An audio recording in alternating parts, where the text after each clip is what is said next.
Hello दोस्तों, नमस्कार। आज की कहानी है पीहर की सौगात। पिताजी को गुजरे 2 माह हो गए थे।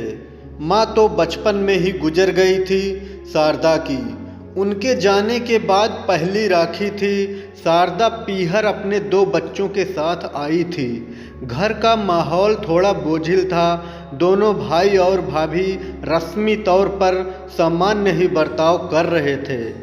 नीमा भाभी जरूर उसके आसपास ही रह रही थी। जगन और मगन भैया भी खाना खाते समय बड़े ही शांत मुद्रा में बातें कर रहे थे। आज राखी थी। शारदा बड़े स्नेह से भाइयों और भतीजों के लिए सुंदर रेशमी राखियां, नारियल और उनकी पसंद की मिठाइयां लाई थी। शुभ मुहूर्त में राखी की रस्म पूरी हुई। आज शारदा को पिताजी की कमी बहुत खल रही थी। बड़ा लाड प्यार करते थे पिताजी उससे। कहते थे, शारदा भी मेरी बेटी नहीं बेटा है। 3 मंजिला बड़ा मकान और 18 बीघा खेत छोड़कर गए थे।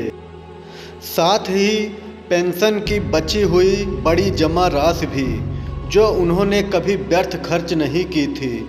दोनों भाई राखी बंधवा कर उठे तो इस बार सिर्फ एक ही लिफाफा थाली में रखा। शारदा सोच रही थी, अब शायद मैं भाइयों पर बोझ ही बन रही हूँ। नहीं तो हर रक्षाबंधन पर मनपसंद साड़ी, गहना, बच्चों के कपड़े, खिलौने और खूब सारे पकवान खिला पिला कर ही दोनों भाई भाभी उसे ससुराल से विदा करते थे।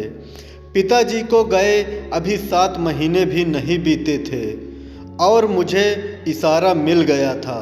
शाम को पति उसे लिवाने आ गए थे।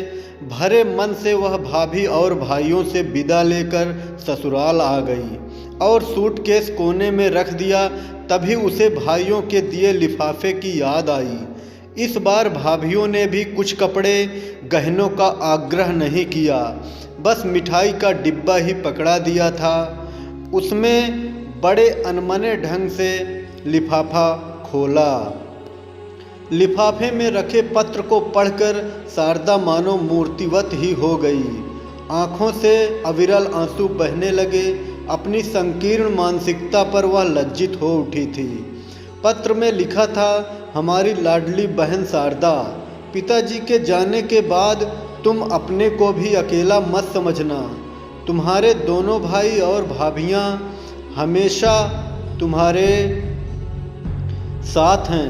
पिताजी की जो विरासत है उस पर हम दोनों भाइयों के साथ तुम्हारा भी बराबर का हिस्सा है। हमें मालूम है पिताजी की तुम में जान बसती थी और तुम भी अपने दिल की हर बात उनसे साझा करती थी। इसलिए अब भी हमेशा उसी हक और अपनेपन से अपने पीहर आते जाते रहना।